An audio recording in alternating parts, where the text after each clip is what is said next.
Church victory Family centre Jamshedpur online church में आप सबों का स्वागत है।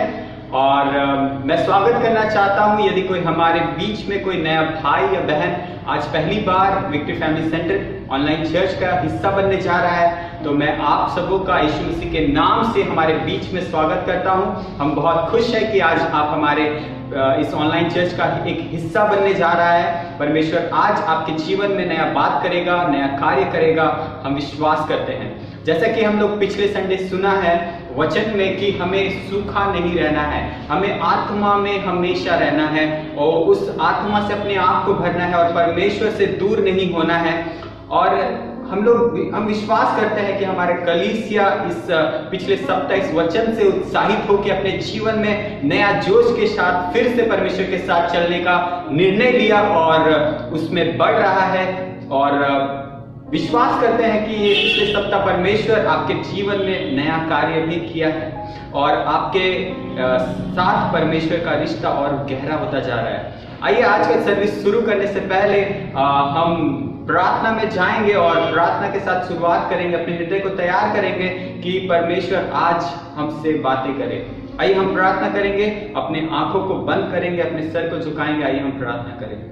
हालेलुया। परमेश्वर धन्यवाद करते हैं प्रभु, धन्यवाद प्रभु पिता आज के दिन के लिए प्रभु, जो दिन प्रभु आपने दिया प्रभु, ये पवित्र दिन प्रभु, ताकि हम प्रभु आज के दिन में प्रभु आपकी उपस्थिति में आके पिता परमेश्वर हम उस विश्राम को मना पाए पिता परमेश्वर। ओ प्रभु हम अपने हृदय को, अपने मन को प्रभु आज प्रभु आपके सम्मुख में लाते हैं पिता परमेश्वर प्रभु। ओ पिता परमेश्वर आपका वचन कहता है प्रभु मत्ती उसका 11:28 में कि हे बोझ से दबे हुए लोगों मेरे पास आओ, मैं तुम्हें विश्राम दूंगा। प्रभु हम आपके पास प्रभु अपने उस बोझ को, अपने उस तकलीफ को लेके आते हैं प्रभु। हम पिता परमेश्वर आज अपने हृदय को प्रभु आपके पास लेके आते हैं प्रभु, कि प्रभु आज प्रभु हम आपके साथ प्रभु उस तकलीफ में, उस बोझ में प्रभु विश्राम को पाएंगे पिता परमेश्वर। आज प्रभु आप हमें फिर से प्रभु नया करेंगे पिता परमेश्वर। आप हमें प्रभु आज और भी प्रेम प्रभु अपना प्रेम को दिखाएंगे पिता परमेश्वर प्रभु। पिता परमेश्वर हम आपकी आराधना करना चाहते हैं पिता परमेश्वर। आज हम प्रभु आपकी और महिमा करना चाहते हैं प्रभु, क्योंकि आप हमारे वही परमेश्वर है प्रभु जिसने हमें प्रभु उस गुलामी से, प्रभु उस पाप से निकाला है पिता परमेश्वर। और आज प्रभु हम फिर से प्रभु जब आपकी उपस्थिति में आए हैं प्रभु, वो प्रभु हमारे हृदय को खोले पिता परमेश्वर, हमारे मन को खोले पिता परमेश्वर, ताकि हम प्रभु आपकी आराधना कर पाए पिता परमेश्वर।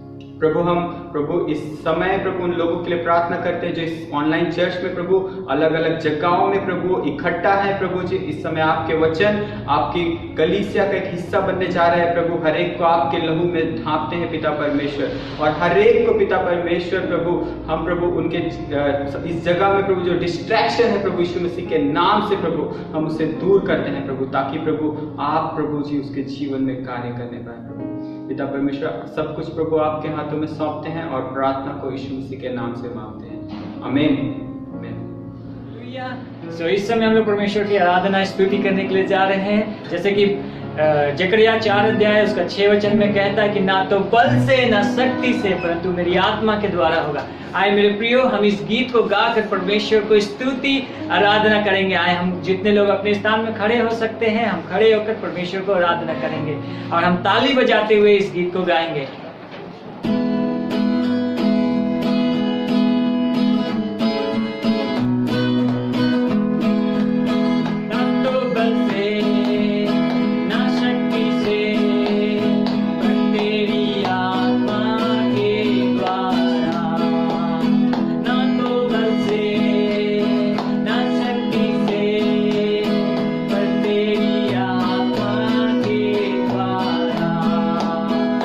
ये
कि मेरे प्रियो हम जानते हैं हमारा परमेश्वर कभी नहीं बदलने वाला परमेश्वर है। वो पहले जैसा था वो आज भी वैसा ही है, और इस लॉकडाउन के समय भी हमारा परमेश्वर हमारे जीवनों में काम कर रहा है, और हमारे कलीसिया में भी परमेश्वर काम कर रहा है, हमारे जीवन में परमेश्वर काम कर रहा है। और आज हम एक गवाही को सुनने जा रहे हैं कि कैसे परमेश्वर ने उसके जीवन में कार्य किया, और परमेश्वर को आज महिमा देने के लिए अपने जीवन का ये गवाही हमारे बीच में रखने जा रहे हैं। आइए इस गवाही को सुने और परमेश्वर को महिमा करें। जय मसीह की कलीसिया, आज यहाँ मैं आपके सामने उपस्थित हूँ अपनी गवाही को बांटने के लिए। और जैसा कि आप में से बहुत लोग जानते हैं कि मैंने फरवरी के महीने में लास्ट जॉब किया था, और उसके बाद जॉब को छोड़ दिया था। और अब में से हर एक की जो हमेशा एक चिंता रहती है वो है हमारा मिशन फेथ प्लेज, हमारा MFP जो हमने परमेश्वर के सामने में किया है। और हमने ये लोगों को भी सिखाया कि हमारा MFP हमारे सैलरी के ऊपर बेस्ड नहीं, लेकिन हमारे विश्वास के ऊपर बेस्ड है। और मैं गवाही देना चाहती हूँ कि जब मैंने फरवरी के महीने में जॉब छोड़ दिया, और उसके बाद मैंने सोचा कि अब मैं MFP कैसे दूँ, और परमेश्वर इतना विश्वास योग्य ठहरा है कि मेरा 2 महीने का MFP बाकी था ये टर्म में ख़त्म करने के लिए, और मुझे नहीं पता था कहाँ से आएगा। ऑफ कोर्स मैं प्रार्थना कर रही थी कि परमेश्वर मुझे MFP के लिए पैसा दे, और अचानक से मेरे एक दोस्त ने मुझे कॉल किया, एक सहेली ने मुझे कॉल किया, और बात करते करते उसने मुझसे मेरा डिटेल्स दिया गूगल पे में, और उसने मुझे कुछ अमाउंट भेजा। और वो जो अमाउंट भेजा वो एग्जैक्टली मेरे 2 महीने का MFP, और साथ में उस जो अमाउंट है उसका टाइथ एग्जैक्ट अमाउंट निकला। और मैंने परमेश्वर को बहुत बहुत धन्यवाद दिया जब मुझे ये अमाउंट मिला, क्योंकि परमेश्वर सही में विश्वास योग्य है। और जो वायदा हमने परमेश्वर के सामने किया, परमेश्वर वफादार है, विश्वास योग्य है उस वायदे को भी पूरा करने में और सहायता करने में, कि हम अपना वायदा को परमेश्वर के सामने जो हम करते हैं, समक्ष में जो रखते हैं, उसको पूरा कर सके। सो परमेश्वर के इस प्रयोजन के लिए बहुत बहुत धन्यवाद। परमेश्वर सही में यहोवा जायरा है, और वो हमारी जरूरतों को पूरा करने वाला परमेश्वर है। और मैं आपको भी उत्साहित करना चाहूंगी कि अगर आप भी अपने MFP को लेकर चिंतित है, प्रार्थना करना ना छोड़े, और विश्वास से उस कदम को बढ़ाना ना छोड़े। परमेश्वर को सारा आदर और महिमा मिले। धन्यवाद। आपको तैयार करें, इस गीत को गाकर हम परमेश्वर को आराधना करें। उसकी जय होवे सदा, उसकी महिमा करें। इस गीत को गाकर परमेश्वर को आराधना करें उस पवित्र स्थान में। आए हम अपने होठों को खोले, ऊंचे स्वर से इस गीत को गाकर परमेश्वर को आराधना करें।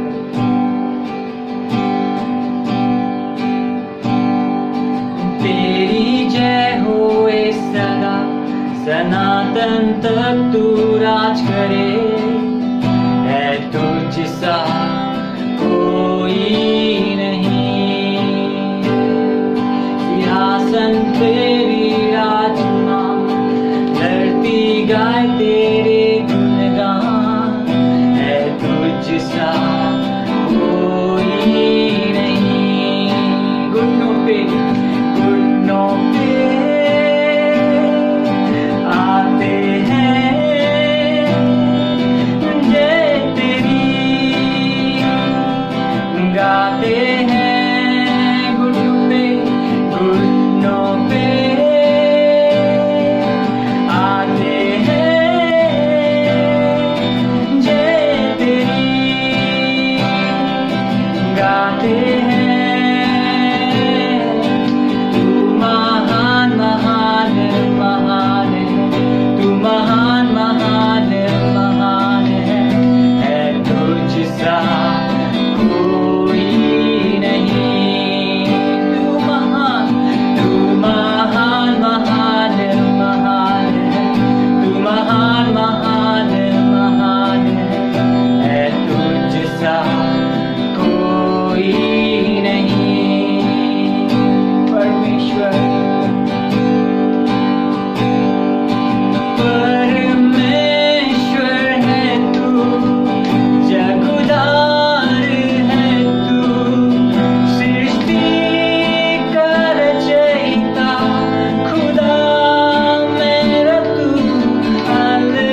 प्रभु वचन कहता है तुझसे महान और ऊंचा कोई भी नहीं है प्रभु। सब प्रभु तेरे सामने में घुटने टेकता है। हाँ प्रभु, हम भी प्रभु, सब प्रभु आए हुए सारे भाई बहन प्रभु तेरे उपस्थिति में, जो तेरे पवित्र आत्मा की अगुवाई में हम घुटना टेकते हैं प्रभु तेरे पवित्र स्थान में। ये जीसस हमें ले चल प्रभु तेरे आत्मा की अगुवाई में, तेरे आत्मा के प्रभु फ्लो में प्रभु हमें ले चल प्रभु होने दे प्रभु हमें प्रभु तेरे जीवित वचन परमेश्वर, तेरे सामर्थ्य वचन प्रभु हमें ले चल। तेरे महिमा के कार्य प्रभु हमारे जीवन में प्रभु पूरे होने के लिए प्रभु हमें ले चलो। थैंक यू, धन्यवाद देते हैं, थैंक यू, धन्यवाद, थैंक यू। यीशु हमारे उद्धारकर्ता के नाम में मांगते हैं, आमीन।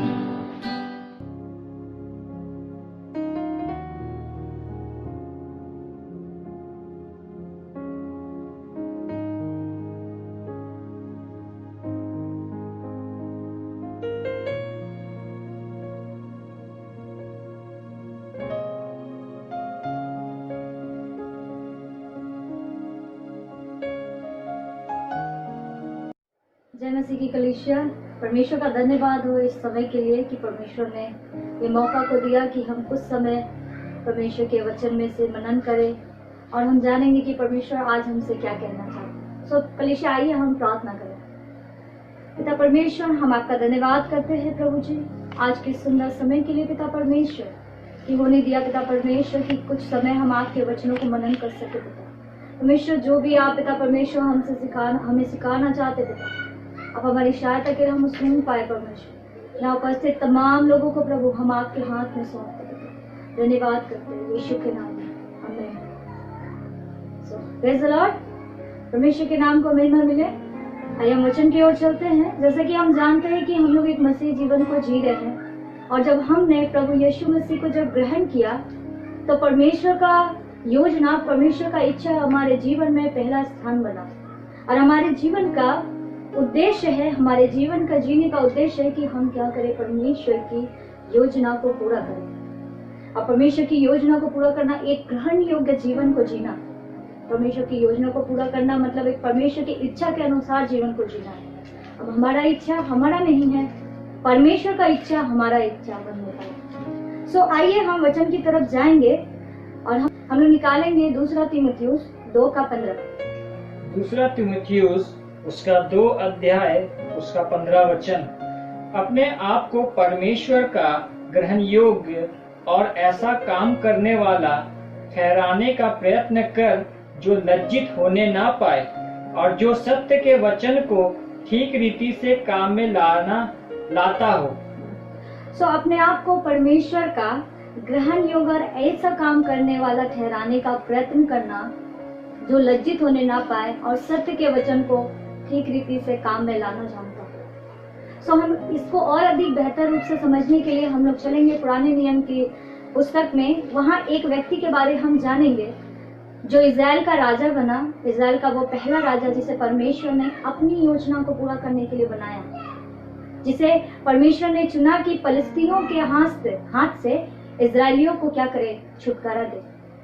परमेश्वर अपना योजना को इस राजा के जीवन में पूरा करने जा रहा था। सो हम लोग देखेंगे 1 शामुएल उसका 9 अध्याय उसका 1 और 2 पद। 1 शामुएल उसका 9 अध्याय वचन 1।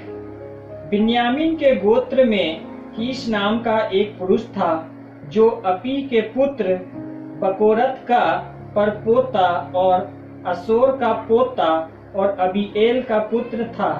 वह एक बिन्यामीनी पुरुष का पुत्र बड़ा शक्तिशाली सूरमा था। वचन 2। उसके साउल नाम का एक जवान पुत्र था जो सुंदर था, और इस्राएलियों में कोई उससे बढ़कर सुंदर ना था। वह इतना लंबा था कि दूसरे लोग उसके कंधे ही तक आते थे। तो बिन्यामीन के गोत्र में एक कीश नामक व्यक्ति था जो सूरमा व्यक्ति था। उसका एक जवान लड़का जिसका नाम था साउल। साउल बहुत सुंदर लड़का, जवान था और इतना लंबा था कि लोग उसके कंधे तक आते थे। सो वो देखने में भी बहुत सुंदर रहा होगा।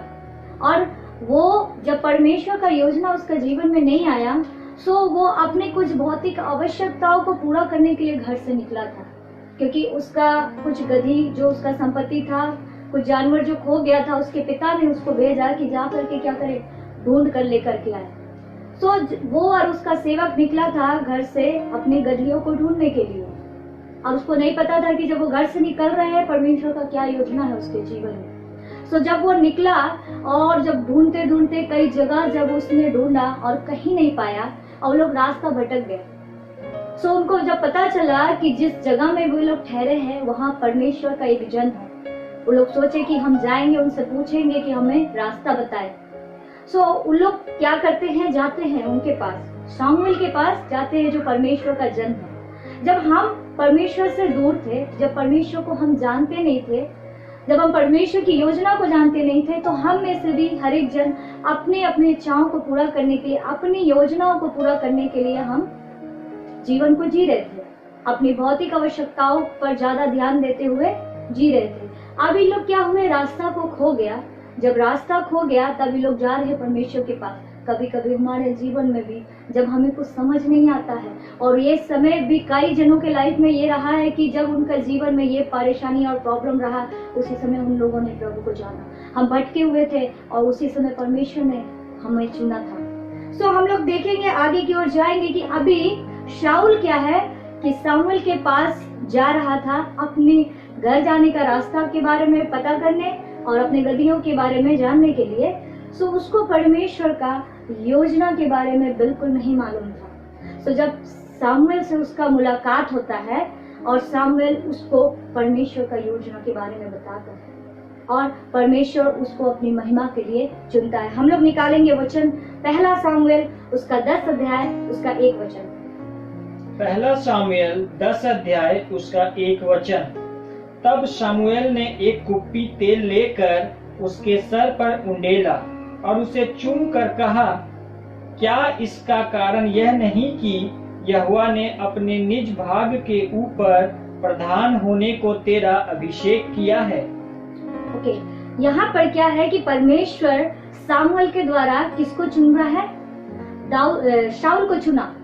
परमेश्वर का राज्य के लिए, परमेश्वर का चुना हुआ जो काम था उसको पूरा करने के लिए परमेश्वर यहाँ शाऊल को चुन रहा है। और शाऊल को चुनने के साथ साथ वो जिस काम के लिए, जैसे वो अपना गदही को खोजने के लिए निकला था, वो भी काम उसका सफल होता है, लेकिन उसका मेन काम रहता है कि इजरायलियों का राजा बनना। परमेश्वर शाऊल को इजरायलियों का राजा बनने के लिए नियुक्त किया था। वो नियुक्त किया था कि सारे प्रजा जो है अपने राजा के अधीन में रहे। वो नियुक्त किया था कि इजरायलियों को फलस्तीनियों के हाथ से छुटकारा दे। सो अभी क्या हुआ कि एक आज्ञा आ रहा है शामुएल के तरफ से। बहुत कुछ बात हुआ, बहुत कुछ घटनाएं हुई, उसके बाद में एक आज्ञा जो है वो शामुएल के तरफ से और परमेश्वर के तरफ से आ रहा है, जो शामुएल ने कहा शाऊल को। वो कहता है पहला शामुएल उसका 10 अध्याय उसका 8वां वचन में।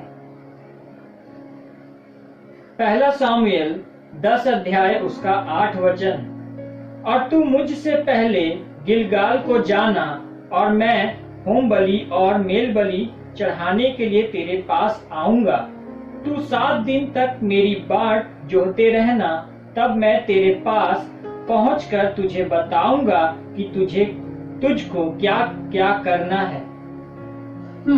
तो यहाँ पे एक आज्ञा दे रहा है शामुएल शाऊल को कि तुम मुझसे पहले एक समय को लोगों ने उसने ठहराया और बोल रहा है कि तुम मुझसे पहले गिलगाल को जाना और वहाँ पे क्या करेंगे, हम होम बलि और मेल बलि को चढ़ाएंगे। और 7 दिन तक पहले उसको इंतजार करने के लिए बोला और बोला कि वहाँ पे होम बलि और मेल बलि को चढ़ाएंगे और परमेश्वर तुमसे और क्या करना चाहता है और क्या आगे तुमको करना है ये तुमको बताया जाएगा। ये बात शाऊल सुनता है। उसके बाद धीरे धीरे करके जब समय आगे बढ़ा और उस समय क्या हुआ कि अमालेकियों से युद्ध हुआ। ये फलस्तीनियों से युद्ध नहीं हो रहा है, एक जगह जहां अमालेकियों से युद्ध हुआ वहां पे क्या होता है कि परमेश्वर शाऊल को जीत दिलाता है। साउल को जीत दिलाता है। और उसके बाद में जब और आगे हम लोग देखेंगे, जोनातान के द्वारा में जो साउल का बेटा था, फलस्तीनियों का एक चौकी जो गिबा में था, वहां पे भी परमेश्वर उनको जीत दिलाता है। तो परमेश्वर इन 2 स्थानों में जीत दिलाया, परमेश्वर उसको बढ़ाया। अब क्या है, शाऊल बहुत खुश है कि परमेश्वर उसका राज्य को क्या कर दिया है, स्थापित कर दिया है। वो बहुत खुश है कि उसने 2 जगह में क्या किया है, जीत को हासिल कर लिया। अब वो इतना खुश हुआ कि कहीं ना कहीं वो अपने राजापन के जोश में आ करके बहुत सारी चीजों को क्या किया, नजरअंदाज करना शुरू किया। और यही कारण उसको गिरने का कारण ठहरा। वो यही कारण उसको गिरने का, जब गिबा में फलस्तीनियों से उसका लड़ाई चला और वहां जब एक चौकी में परमेश्वर उसको विजय दिलाता है, विजय दिलाने के बाद में क्या होता है कि सब लोग डर के मारे, जो प्रजा रहता है, सब लोग डर के मारे क्या होते हैं, सब में उनमें बहुत बड़ा भय आ गया होता है। वो लोग डर के मारे क्या होते हैं, राजा शाऊल के पास में आ जाते हैं। राजा शाऊल देख के बहुत खुश है, वो बहुत खुश है कि अभी मैं तो राजा हूँ कह के। लेकिन उसके बाद ऐसा कुछ घटना हुआ, कुछ ऐसा बात हुआ जो नहीं होना था। सो हम लोग देखेंगे इस घटना को, पहला शामुएल उसका 13 अध्याय उसका 8 से लेकर के 10 वचन है। पहला शामुएल 13 अध्याय वचन 8 से 10 तक। वह शामुएल के ठहराए हुए समय अर्थात 7 दिन बाट जोता रहा, परंतु शामुएल गिलगाल में न आया और लोग उसके पास से इधर उधर होने लगे। तब शाऊल ने कहा, होम बलि और मेल बलि मेरे पास लाओ। तब उसने होम बलि को चढ़ाया। ज्यों ही वह होम बलि को चढ़ा चुका तो क्या देखता है कि शामुएल आ पहुंचा और शाऊल उससे मिलने और नमस्कार करने को निकला। तो हम लोग देख रहे यहाँ पर, जब शामुएल उसको बीते बार जब अभी हम लोग पढ़े कि उसको 7 दिन तक इंतजार करने बोला था और शामुएल कहा था कि हम आ करके मेल बलि और होम बलि को चढ़ाएंगे और परमेश्वर तुमसे क्या कहता है ये बात को आगे बताएंगे। तो यहाँ पर अभी 7 दिन बीत जाता है, वो इंतजार किया शाऊल, 7 दिन बीत गया। उसके बाद जैसे 7 दिन बीतता है, शामुएल नहीं पहुंचता, तो वहां पर वो क्या किया, वो होम बलि को चढ़ाया। होम बलि का चढ़ाया जाना परमेश्वर का एक विधि था, जो याजकों के द्वारा, जो परमेश्वर के ठहराए हुए जन होते थे, उनके द्वारा ही ये कार्य को पूरा किया जाता था। अन्य तो कोई और ऐसे नहीं कर सकता, चाहे वो कोई राजा भी क्यों ना हो। सो परमेश्वर साउल को होम बलि चढ़ाने के लिए नियुक्त नहीं किया था, परमेश्वर नियुक्त किया था शमूएल को। अब यहाँ पर वो 7 दिन इंतजार किया और वो देखा कि 7 दिन हो गया, अब शमूएल नहीं आया है, तो अब वो जा करके होम बलि को चढ़ाया। और जैसे ही चढ़ाता है वैसे ही शमूएल आता है और वो उससे भेंट करने को निकला। उसके बाद में शमूएल उससे पूछता है कि तुम क्या किया, तुम क्या किया। अब उसके बाद में शाऊल का जो जवाब होता है वो बहुत निराशाजनक जवाब है।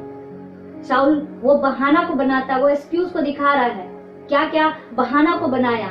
हम लोग उसको देखेंगे कि कैसे कैसे वो शमूएल को क्या क्या बात को बता रहा है। पहला शमूएल 13 अध्याय उसका 11 और 12 वचन। पहला शमूएल 13 अध्याय वचन 11 और 12। शमूएल ने पूछा, तूने क्या किया? शाऊल ने कहा, जब मैंने देखा कि लोग मेरे पास से इधर उधर हो चले हैं और तू ठहराए हुए दिनों के भीतर नहीं आया और फलिस्ती मिकमास में इकट्ठा हुए हैं, तब मैंने सोचा कि फलिस्ती गिलगाल में मुझ पर अभी आ पड़ेंगे और मैंने यहोवा से विनती भी नहीं की है, सो मैंने अपनी इच्छा न रहते हुए भी होम बलि चढ़ाया। यहाँ शाऊल बोल रहा है शमूएल को कि लोग इधर उधर चल जा रहे थे। एक समय था जब फलस्तीनियों के द्वारा वो चौकी को जब जीत लिया, तब लोग उसके पास डर के मारे आने लगे थे, उसके पास आने लगे थे। और वो राजा ऊपर था और उसके नीचे उनके प्रजा थी। जब 7 दिन तक उन्होंने इंतजार किया और शमूएल नहीं आया, तो लोग अब इधर उधर चले जा रहे।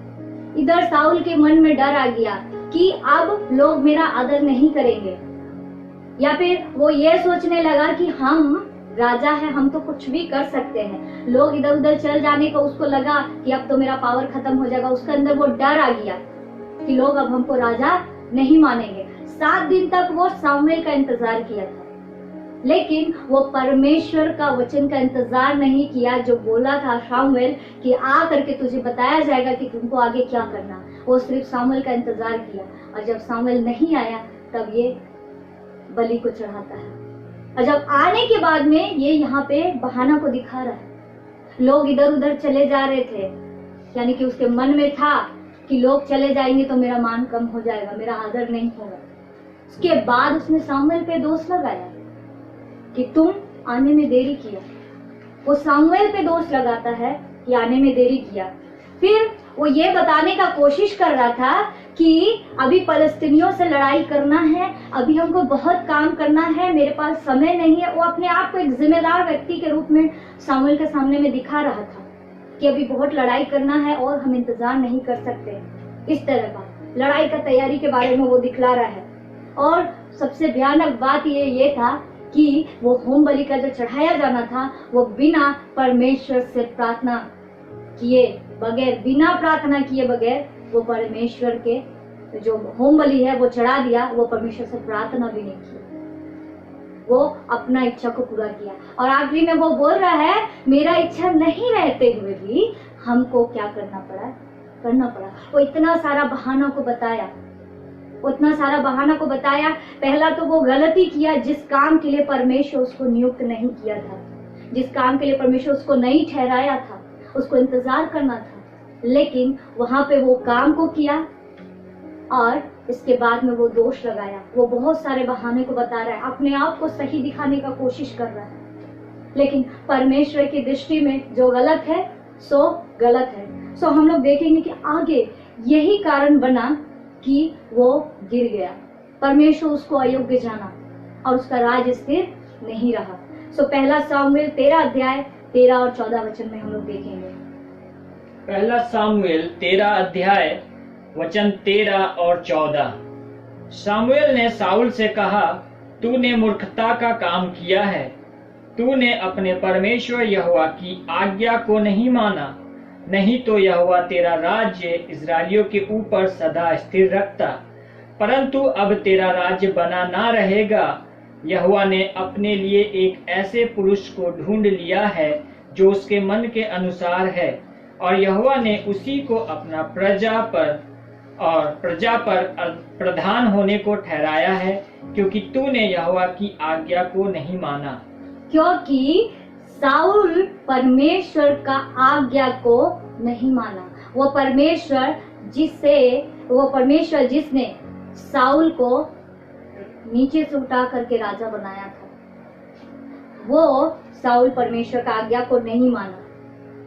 इसलिए परमेश्वर ने कहा, परमेश्वर को कहना पड़ा कि तुम्हारा राज्य स्थिर नहीं रहेगा। उसको जानना चाहिए था कि जब परमेश्वर उसको राजा बनाया, जब राजा होने के लिए वो चुना गया, तब उसको परमेश्वर का व्यवस्था का पालन करना चाहिए था। जो परमेश्वर का जो ठहराया हुआ जो नियम है उसका पालन करना चाहिए था, वो नहीं किया। उसको समझना चाहिए था कि जो सामुएल का वचन है, जो सामुएल बोल रहा था, वो सामुएल का नहीं वरन वो परमेश्वर का वचन है। उसने इस बात को भी अनदेखा किया और वो इंतजार नहीं करना चाह रहा था कि परमेश्वर आगे क्या क्या बताने वाला है उसको, और आगे कैसे योजना को अपना पूरा करना था। परमेश्वर अपना योजना को उसको बताने जा रहा था। वो इंतजार नहीं किया, वो इंतजार करना पसंद नहीं किया, और अनदेखा करके वो क्या किया, इस काम को किया। वो डर भी गया था, उसको डरना नहीं था। परमेश्वर जब उसको राजा बनाया, लोग अभी कुछ समय पहले लोग उससे डर करके उसके पास आए थे, लेकिन अभी ये लोगों से डर के मारे कि लोग मेरा आदर नहीं करेंगे, लोग मेरे को तुच्छ जानेंगे, वो अपना राजापन का अधिकार का गलत इस्तेमाल किया, वो डर के मारे। और अब केवल और केवल वो बोल रहा था, मेरा इच्छा नहीं रहने के बाद में भी हमको बलि चढ़ाना पड़ा, लेकिन कहीं ना कहीं वो अपना इच्छा को पूरा किया था। कहीं ना कहीं उसके दिल में वो बात रहा कि हम राजा हैं, हम कर सकते हैं। तो हमको आज ये जानने की जरूरत है मेरे प्रिय, कि जब हम परमेश्वर हमें जहाँ नियुक्त करता है ना, हमें उस अधिकार को पहचानना है, हमें उस जिस योग्यता में परमेश्वर हमको लेकर के जाता है हमको पहचानना है। याद रखना कि जब हम प्रभु में नहीं थे, जब हम नीचे थे, हमारा कोई अस्तित्व नहीं था, लोग हमें नहीं जानते थे, उस समय जब साउल जो था वो बिन्यामीन के गोत्र से, यानी कि इजराइल के सबसे छोटे बेटे के गोत्र से, वो बिन्यामीन के गोत्र से परमेश्वर उठाया, उसको राजा बनाया। हम कहीं नीचे थे, परमेश्वर वहां से हमको और आपको उठाता है। परमेश्वर उठाया, हमको अपना बेटा और बेटी करके स्वीकार किया और अपना योजना को हमारे जीवन में पूरा करने के लिए हमको ठहराया। परमेश्वर अपना अनुग्रह के द्वारा हमको बचा लिया, हमको छुड़ा लिया कि हम उसकी योजना को पूरा करें। कई बार होता क्या है, कई बार हम भी जब ये लोग अमालेकी पर जब युद्ध को लोग जीता और जो गिबा में उस चौकी को जो जीता, कई बार परमेश्वर हमको भी विजय दिलाता है। और ये विजय हमारे लिए घमंड का कारण नहीं होना है कि ये हमारे द्वारा हुआ, ये नहीं सोचना है, क्योंकि ये विजय परमेश्वर ने दिलाया था। आत्मिक जीवन में हम भी कई बार विजय होते हैं और ये धन्यवाद का विषय है कि हमको परमेश्वर को महिमा देना है कि ये परमेश्वर के द्वारा हो पाया। जरूर परमेश्वर ने हमें और आपको इस्तेमाल किया है, लेकिन ये परमेश्वर के द्वारा संभव हो पाया। हमें इस बात को नहीं भूलना है। लेकिन कहीं ना कहीं जब अभी हम अपने जीवन में आगे बढ़ रहे हैं, जब हमने परमेश्वर को जाना, जब परमेश्वर ने हमें कहीं पर नियुक्त कर दिया, कहीं सेवकाई के क्षेत्र में हो या कहीं आप ड्यूटी करते हैं वहां पर, या कहीं आप टीचर का काम कर रहे हो वहां पर, हर एक जगह परमेश्वर ने आपको वहां जहां ठहरा दिया है, सो परमेश्वर चाहता है अपनी योजना को आपके द्वारा को पूरा करना। तो कहीं ना कहीं ये भी हो जाता है कि इस अधिकारपन में हम इतना खो जाते हैं, अपनी इस योग्यता में हम इतना खो जाते हैं, अपने उस राजापन के जुनून में हम इतना डूब जाते हैं कि हम परमेश्वर की आज्ञा को भी नहीं मानते, हम परमेश्वर की आज्ञा के खिलाफ में काम को करते हैं। या फिर जैसे साउल क्या किया, डायरेक्ट वो क्या कर दिया था, सामुएल को दोष लगाया। आज परमेश्वर हमको और आपको जिस स्टेज में खड़ा किया, जहाँ पे परमेश्वर ने नियुक्त किया है, कभी कभी ये सच है, कभी कभी हम लोग भी अपने पास्टर का बात को मानने से इनकार कर देते हैं, अपने अगुवे के बात को मानने से इनकार कर देते हैं, उन पर दोष लगाते हैं, नहीं हम ऐसा नहीं, हम वैसा नहीं, आपने ऐसा बोला, आपने ऐसा किया। कहीं ना कहीं साउल के समान हम भी अपने अगुवों पर क्या करते हैं, दोष लगाते हैं और इंतजार करना पसंद नहीं करते।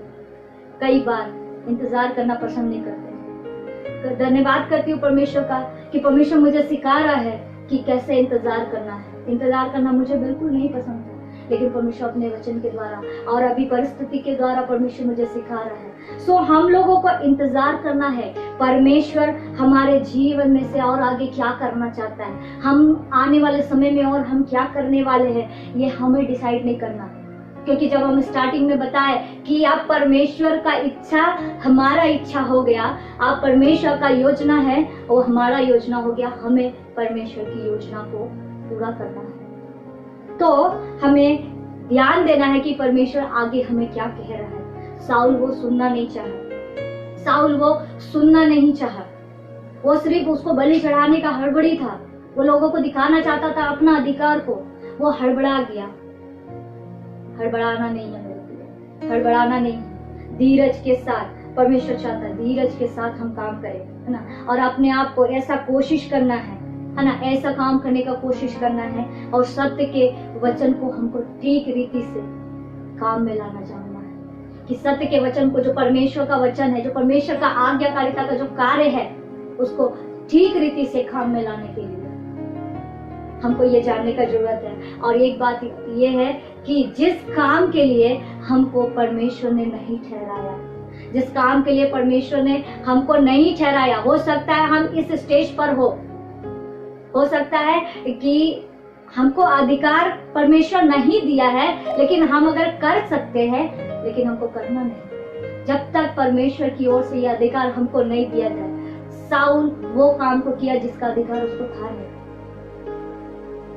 वो परमेश्वर का आज्ञा के खिलाफ कर दिया, वो परमेश्वर का आवाज को नहीं सुना। हमको याद रखना है, जिस क्षेत्र में परमेश्वर हमको नियुक्त किया, हमें उस क्षेत्र में काम को संभालना है, हमें दूसरा का काम को करने का कोशिश नहीं करना, हमें दूसरे का काम को, और या फिर ऐसा नहीं करने का कोशिश करना, ऐसा काम नहीं, है ना। अगर सेवकाई के क्षेत्र में भी ले ले, ऐसा काम भी नहीं करना है कि हम खुद को महिमा दे रहे हैं या लोगों को दिखाने के लिए। मैंने ऐसे कई लोगों को देखा है जो परमेश्वर के नाम के लिए, परमेश्वर के नाम का बहाना लेकर के अपना महिमा को दिखाते हैं लोग। कई लोग सोचते हैं कि अब कलीसिया में मेरा भी नाम होगा, कई लोग ये सोचते हैं कि अब लोग मेरे को भी पूछेंगे। ऐसा नहीं होना है, ऐसा नहीं होना है हमारे जीवन में। हमको खुद को महिमा देने वाला बात को नहीं सोचना, हमें ऐसा काम नहीं करना है कि सिर्फ हम लोगों को प्रसन्न कर रहे हैं, ऐसा नहीं होना है। परमेश्वर हमारे कामों से प्रसन्न होना चाहिए। बिना परमेश्वर की आज्ञा के जिस काम को परमेश्वर करने का आज्ञा नहीं दिया और हम बोल रहे हैं कि हम परमेश्वर के कामों को कर रहे हैं, लेकिन अगर परमेश्वर इसका आज्ञा नहीं दिया और हम बोल रहे हैं कि हम परमेश्वर के लिए कर रहे हैं, तो ये गलत है। अगर हम बोल रहे हैं हम परमेश्वर के लिए ही तो कर रहे हैं, ये गलत है। अगर ये परमेश्वर का आज्ञा नहीं है, हमको वहां खुद को रोक लेना, हमको सोचना है। और हमको सबसे जरूरी बात है कि अगर हम किसी भी क्षेत्र में परमेश्वर ने हमको रखा है, कहीं पर, यहाँ तक कि अगर हम घर में भी है, अगर हम घर को संभाल रहे हैं, घर में भी है, तो भी परमेश्वर ने हमें वहां नियुक्त किया है।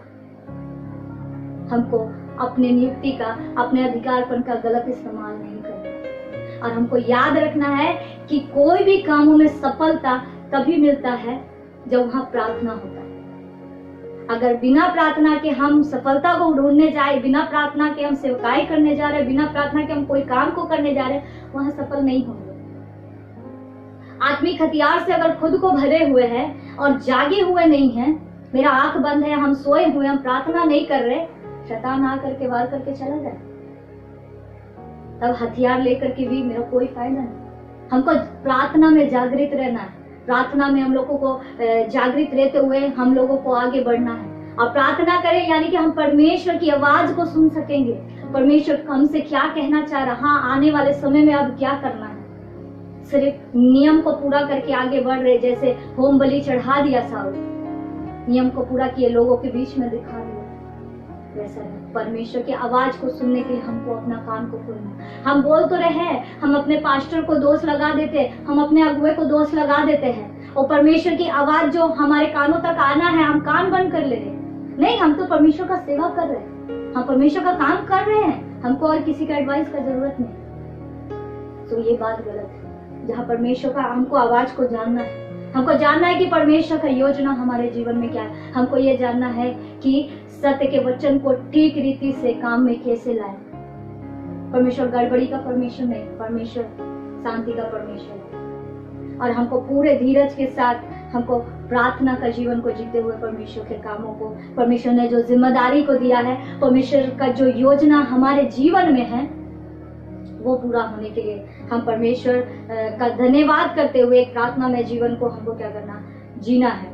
हमें खुद को जांचने का जरूरत है। कहीं ऐसा तो नहीं कि हम भी साउल के समान हो जाए, कहीं ऐसा तो नहीं कि साउल वाला जो विचार है लोगों को देख, भीड़ को देख करके डर जाएगा, ऐसा वाला विचार हमारे अंदर है। और यही काम जो था साउल का, ये काम वो उसको गिरने का कारण बना।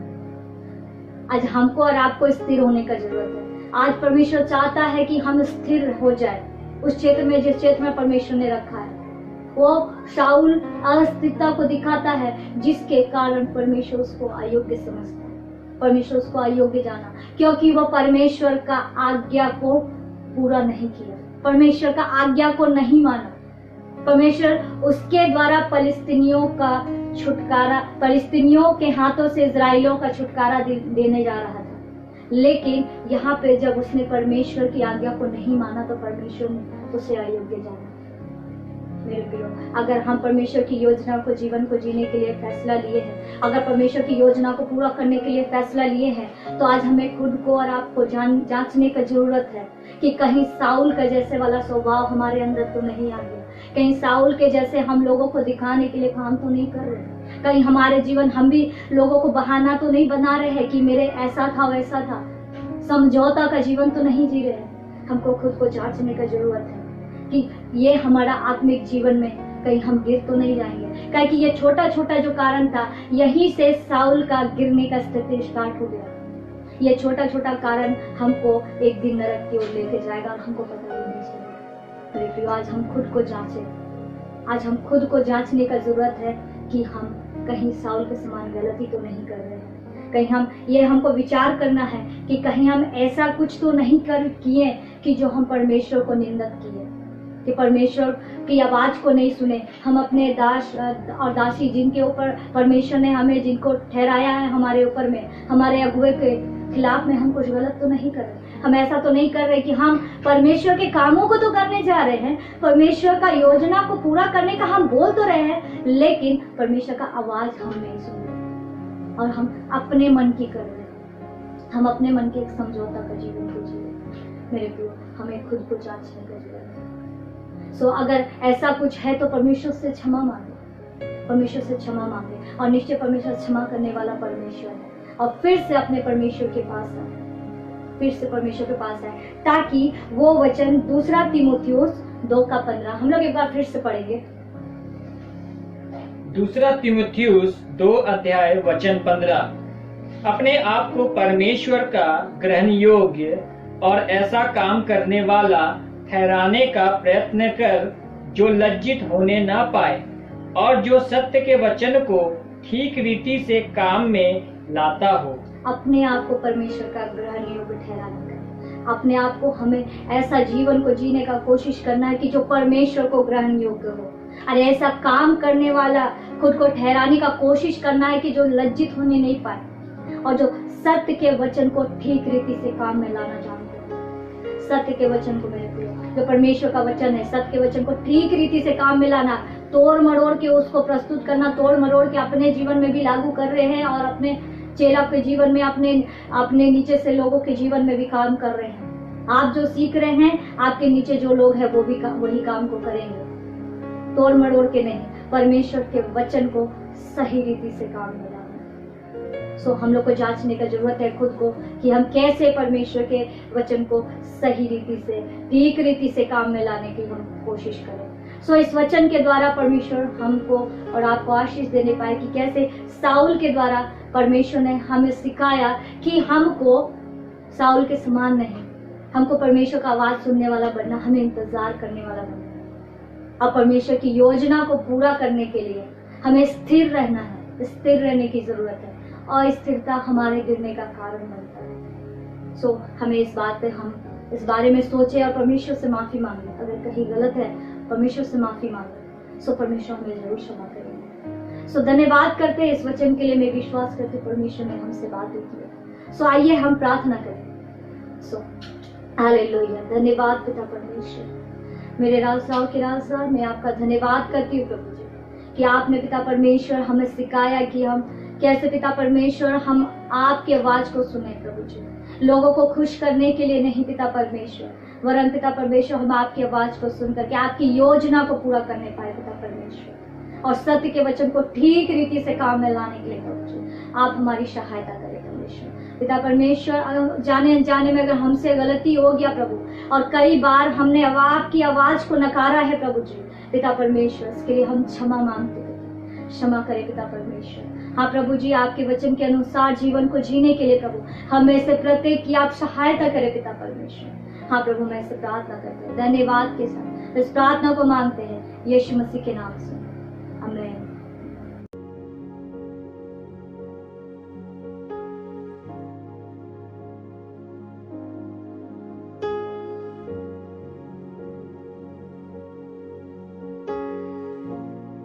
चर्च, हम आज जानते हैं कि इस महीना का पहले संडे है और हम सब अपना अपना हृदय को तैयार करके आया है आज सुबह प्रभु के मेज में आने के लिए। जो हम इस मेज में आए, हम आने से पहले अपना आप को तैयार करते हुए बाइबल पढ़ेंगे। उसके बाद हम लोग प्रार्थना करके अपना आप को तैयार करके एक साथ इस प्रभु भोज खाएंगे पिएंगे। आए हम पहले बाइबल पढ़ेंगे। हम पढ़ेंगे वचन पहले कोरिन्थियों 11:23 से पढ़ना शुरू करेंगे। क्योंकि ये बात मुझे प्रभु से पहुंची और मैंने तुम्हें भी पहुंचा दी कि प्रभु यीशु ने जिस रात वह पकड़ा गया रोटी ली और धन्यवाद करके उसे तोड़ी और कहा कि यह मेरी देह है जो तुम्हारे लिए है, मेरे स्मरण के लिए यही किया करो। इसी रीति से उसने बियारी के पीछे कटोरा भी लिया और कहा, यह कटोरा मेरे लहू में नई वाचा है, जब कभी पियो तो मेरे स्मरण के लिए यही किया करो। क्योंकि जब कभी तुम ये रोटी खाते और इस कटोरे में से पीते हो तो प्रभु की मृत्यु को जब तक वह न आए प्रचार करते हो। इसलिए जो कोई अनुचित रीति से प्रभु की रोटी खाए या उसके कटोरे में से पिए वह प्रभु के देह और लहू का अपराधी ठहरेगा। इसलिए मनुष्य अपने आप को जांच ले और इसी रीति से इस रोटी में से खाए और इस कटोरे में से पिए। क्योंकि जो खाते पीते समय प्रभु की देह को न पहचाने वह इस खाने और पीने से अपने ऊपर दंड लाता है। आए कलीसिया, हम इस मेज में आकर हम पीने से पहले, खाने से पहले हम अपना आप को जांच लें। हम सबको बताना चाहते हैं अपना अपना घर में जो आप रोटी और जो भी जूस है जो तैयार किया गया उसको आप तैयार कर लीजिए। और हम बताना चाहते हैं कौन इसको खा सकता है, पी सकता है। ठीक है, हम जानते हैं कि प्रभु यीशु मसीह हमारा अपराधी के लिए, वो हमारे लिए प्रायश्चित है, वो हमारे लिए बलिदान थे। उसके खून बहाने के द्वारा, उसके देह में जो मार खाने के द्वारा हमारा उद्धार है और हमारे लिए पापों का क्षमा है। लेकिन यहाँ जैसे बाइबल हम लोग पढ़ रहा है कि प्रभु के देह को पहचानने के लिए जो खाने वाले हैं वो प्रभु के देह का पहचान में आने के लिए बहुत जरूरत है। इसलिए इस मेज में आने से पहले हम इस बात को समझना बहुत जरूरत है। जो हम लोग कर रहा है वो सिर्फ उस रीति रिवाज को पूरा नहीं कर रहा है, लेकिन उसको पहचानने का बहुत बहुत आवश्यकता है। जो उसके देह को पहचाना क्या को कहता है, उसके देह को पहचाना इस बात है कि यदि हम नई सिरी से जन्म लेकर, जैसे बाइबल कहते हैं हमें नई सिरी से जन्म लेना है, प्रभु यीशु के साथ आमना सामना किया है और हमने अपने यीशु मसीह को अपने प्रभु और अपने उद्धार करते रूप में अपना जीवन में स्वीकारा है और उसकी प्रभु यीशु मसीह की आज्ञा को जो पूरे करते हुए उस पानी का जल का बपतिस्मा को हमने ले लिया है, तो हम इस मेज में शामिल हो सकता है। सो आज हम लोग जितने लोग जो इस कलीसिया में बैठे हुए आज सुबह हम इस मेज में आने से पहले कहे आए हम अपना आप को तैयार करें। यदि हमारे जीवन में कुछ है जो परमेश्वर के नज़र में जो बात है जो हमें याद करते हैं कि परमेश्वर के नज़र में हमने गलत किया है, कुछ पाप किया है, तो हम अपना पाप को पछताव करते हुए, माफ़ी मांगते हुए हम अपना आप को तैयार करके इस मेज में शामिल हो सकता है। परमेश्वर के वचन ये कहता है, जो ये कह रहा है मेरा वचन ये परमेश्वर का आज्ञा, परमेश्वर का वचन कहता है। इसलिए ये हम लोग सिर्फ नाम के लिए खा नहीं रहे, पी नहीं रहे। यहाँ में जो हम पी रहे जो जूस और ये जो रोटी जो हम खा रहे हैं वो प्रभु के देह और प्रभु का लहू है। सो हम इसको जब खाते हैं तो उसका पहचान में आना चाहिए। सो यहाँ बाइबल कहता है इस कारण कि कोई अनुचित रीति से खाना नहीं चाहिए, पीना नहीं चाहिए। सो हम अपना आप को देखेंगे कि अपना रिश्ता प्रभु के साथ, अपना रिश्ता क्या आप संभाल रहा है, क्या आप अपना आप को उस रिश्ता में प्रभु के साथ बने रह रहा है। ठीक है, आज सुबह हम अपना आप को तैयार कर सकता है। सो हम प्रार्थना करने से पहले एक गीत गाएंगे। एक गीत गाते हम अपना अपना जगह में जो तैयार किया उसको बांटना है, बांट सकते हैं, और उठाना उठा सकते हैं। और उस गीत के गाते गाते हम अपना आप को प्रभु की उपस्थिति में आकर हम लोग तैयार करेंगे। उसके बाद हम प्रार्थना करके साथ में इसको लेंगे। आया हम एक गीत को गाएंगे साथ में अपना आप को तैयार करने के लिए।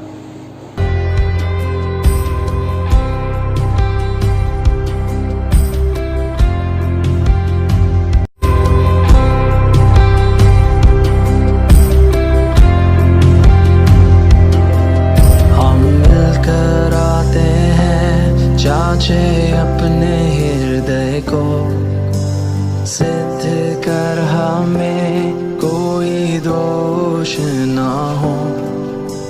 मेज पे तेरे ए पाक खुदा, ए बलिदानी यीशुआ, हम मिलकर आते हैं, जांचे अपने हृदय को, सिद्ध कर हमें कोई दोष ना हो। मेज पे तेरे है पाक खुदा, है बलिदानी यीशुआ, है बलिदानी यीशुआ।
तो आए हम सब खड़ा हो जाए।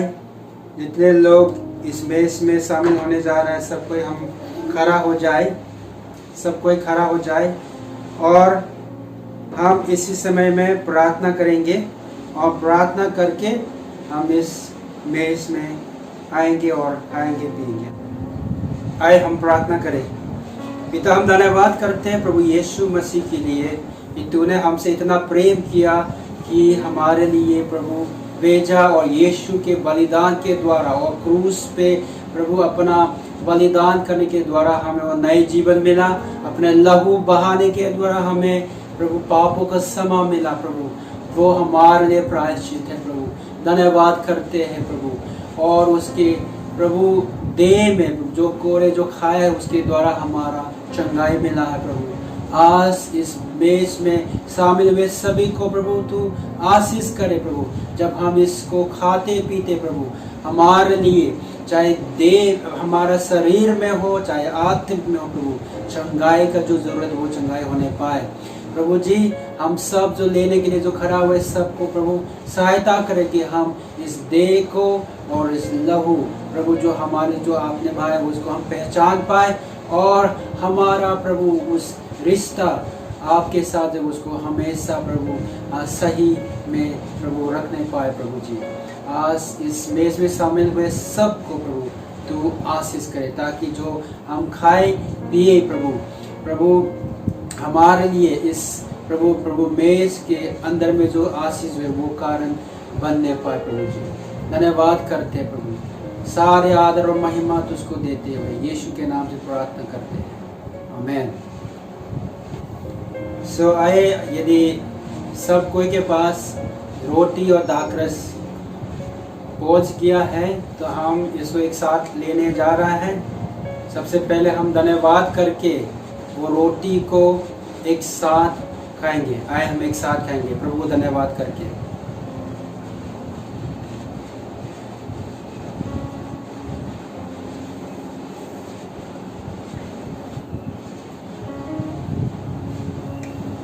आए हम एक साथ मिलकर धन्यवाद करते हुए इस दाखरस को एक साथ पिएंगे। आए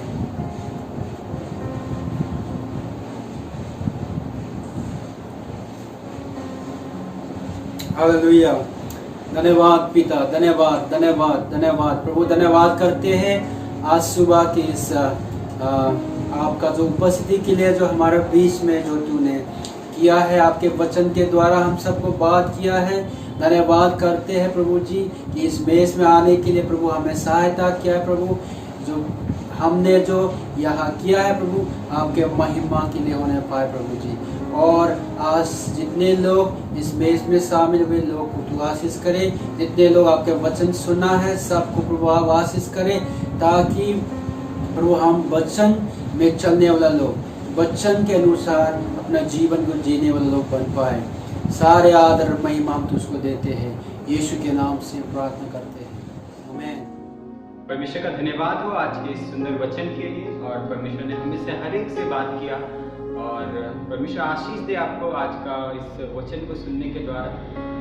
और हम इस समय जब सर्विस के अंत में हैं, हम आपको फिर से याद दिलाना चाहते हैं कि हम परमेश्वर जब हम लोग को बुलाया है इस जगह में और चुन के जब अलग किया है, परमेश्वर आपके जीवन में एक उद्देश्य को रखा है। परमेश्वर आपसे प्रेम करता है और परमेश्वर आपको उस पाप के जीवन से अलग करना चाहता है, और आपको उस पाप से जीवन से बचाने के लिए, उस पाप के जीवन से निकालने के लिए परमेश्वर ने यीशु मसीह को दिया है। और आपको उस पर विश्वास करके वो जीवन को जीने का जरूरत है, उस नए जीवन में बढ़ते रहने का जरूरत है।